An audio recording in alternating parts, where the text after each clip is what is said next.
Leading the team is the captain, Juliet Andibo.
Allow me, Your Excellency, to now introduce to you, led by the captain, David Ochieng, the Kenya Police Football Club.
Leading the team is the captain, Juliet Andibo.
also applaud the Inspector General of the National Police Service for the works that the officers of the National Police Service have continued to do for this country to ensure that our country have remained safe and secure despite the many challenges that we have been going through. And I want to assure them that we stand with them, we support them, we want them to execute their mandate to ensure that our country remains safe from north to south, from east to the west. The Kenya country must remain the same. It is only the only country that we have here. That is our motherland. And I want our officers and I want to assure them to continue in that trajectory and ensure that our country remains safe and secure. Kenya is the country that has the most difficult political environment to operate as a police officer, political and constitutional. On one hand, the police are extremely constricted on what they can do and not do when it comes to managing public and making sure there is law and order.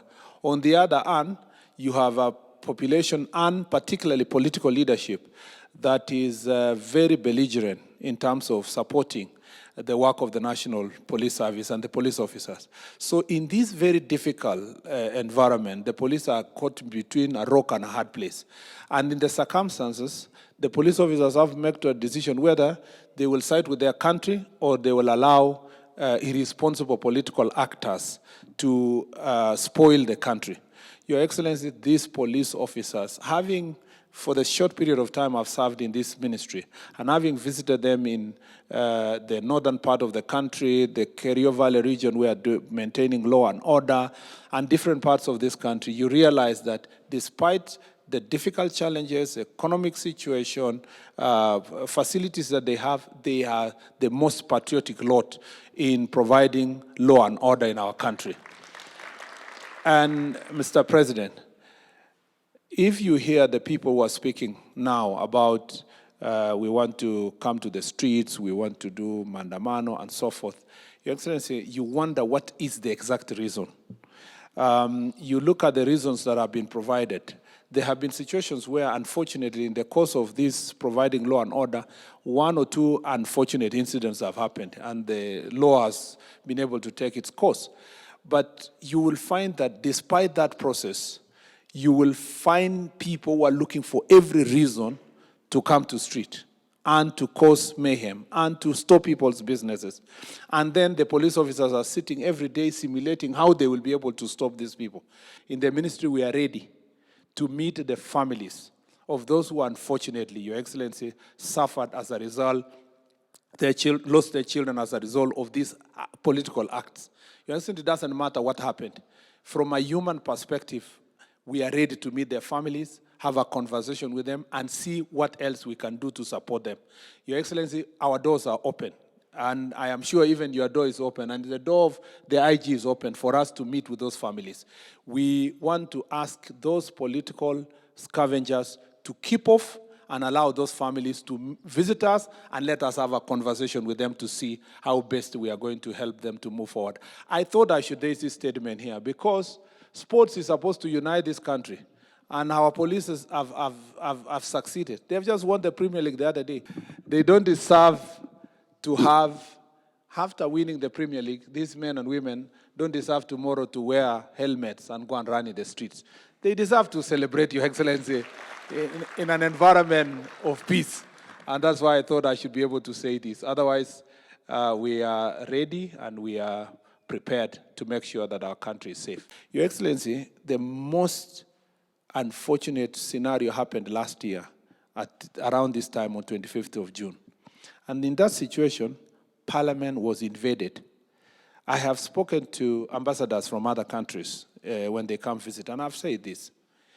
In UK, for example, if any person just tweeted or posted a post on any social media to say they will be visiting Buckingham Palace, or they will go to 10 Downing Street, or they will be going to Parliament, Your Excellency, nobody will wait for them to come to the street. They will be picked from their own houses, and they will be charged. I have lived and studied in the US. I have even attempted to visit White House because there are days they are allowed to visit. If a citizen of America in any state, however far from the Washington DC is, was to write in their social media that let us go and invade White House, Your Excellency, the Secret Service would pick them from their homes. It is only in Kenya where a citizen will say they will invade parliament, they will invade the judiciary, they will visit State House, and they still walk scot-free, not charged, and even when they are taken to court, Your Excellency, they will be released on, and they are told you can just go home for free. Kenyans need to appreciate that it is important to have the discipline that these men and women have. It's important to protect your nation, and there is nothing so good than living in a country that is so peaceful that we can come here to celebrate a team that has won a cup like it has happened. And Your Excellency, we want to promise this, that these men and women will be supported from our ministry 100%, Your Excellency, to maintain law and order. And we have received a notice from some of the political actors who, Your Excellency, not just few months ago, they were standing where I'm standing. They were defending law and order. They were standing against the chaos. But Your Excellency are sitting now planning, buying machetes and rungus, trying to distribute to young people to cause violence in town, and they want us to sit here, fold our hands, and say that that is an Article 37 of our Constitution. Your Excellency, the national police and our police officer must be ruthless in dealing with such criminals, because we want this country to be a country of law and order, not a country of chaos, so that all of us can be able to thrive in this nation. Young people in this country don't deserve to be running battles in the streets. They deserve to be playing football like this young. These are their generation. These are their colleagues. We want to give them an opportunity to grow. It is not an opportunity to be used by political actors to cause violence. Kenya is a great sporting nation, and our Kenya police is the incubator, the powerhouse of sports in Kenya. So if you combine our nation as a great sporting nation globally, and the place where that great sporting talent is nurtured is our Kenya police, then this becomes a very significant morning that we are meeting here, not just as the Kenya police family and the huge contribution you are making to sports in Kenya, from athletics through ball games, and everything in between, including tug of war, as the IGA said. So, and therefore it is significant that we are meeting here this morning so that we can appreciate what you are doing, what the contribution the Kenya Police Service is making, not just to the security of our nation, but also to our sports and being the greatest ambassadors of our nation. To our policemen and women, I want to say that as president, I am very proud of what our security agencies have been able to do to secure our nation, to secure our properties, and to make sure that our families can sleep in peace. And it is the reason why among my first assignments as president was to look at the terms of service and emoluments of our policemen, of our prisons, NYS, and serving police security officers in that space. We are making steady progress in improving the terms of service of our policemen and women, including all the other security agencies in prison, in NYS, and in the other sectors. And it is also the reason why I have taken the firm position that we must look after our policemen and women as they look after our families and our properties and securing our nation.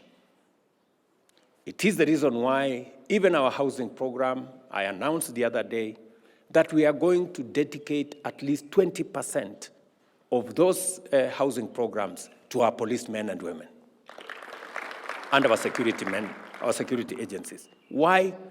Because for a very long time, our policemen and women served and lived in very deplorable and dehumanizing conditions.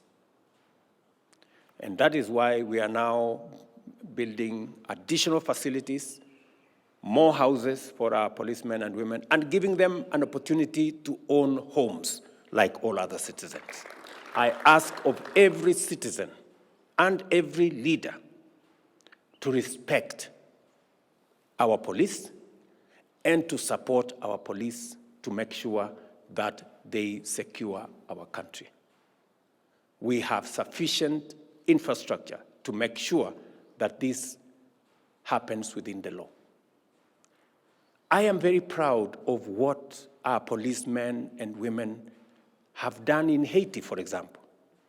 Kenya was chosen amongst many nations because we have a professional police service that works within the law, that operates within the parameters of the requirement of human rights, and to make sure that our nation is managed in a manner that respects the law, but makes sure that we are a stable, progressive, and democratic nation. So to IG and your team, you have my support 100% to secure this nation and to operate for all of us, every citizen. Nobody is above the law. None of us is above the law. You cannot intimidate the police. You cannot use force against the police, or insult, or threaten the police. You are threatening our nation. Because these are our frontline defenders of our rights as Kenyans and of the right of this nation to be peaceful and to be secure. So, ladies and gentlemen of the police force who are here today, of the police service who are here today, I want to give you my assurance that as you secure this nation is going to make sure that you are also safe and your families are safe. I will continue to make sure that every security officer, every person who puts their lives on the line for our nation so that our families can be safe, so that our properties can be safe, and so that our nation can be safe, I will make sure that this nation stands by them and supports them. And I say this without fear of any contradiction, because without peace and security, without stability, we don't have a nation. It is just as simple as that. And as Kenyans, we must be clear on how we go and where we go and how we get where we want to get.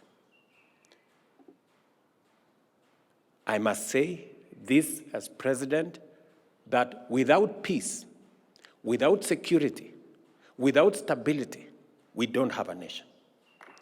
The people who put their lives on the line to make sure that our families are safe, that our properties and nation is safe and stable, are our security agencies.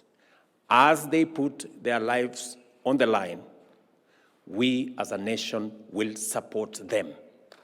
This administration will stand by them so that they can discharge their responsibilities within the law and make sure that our nation is safe. For the people who want to undermine, demean, try to intimidate our security agencies, I am telling them you're doing the wrong thing. Our security men and women deserve every support that we can muster for them to secure our nation. And we must work with them. And therefore, to every police officer, from the constable, the man on the beat, I give you my assurance that the government of Kenya will support you, will stand by you as you secure our nation and as you secure our country and keep our families safe and our properties safe.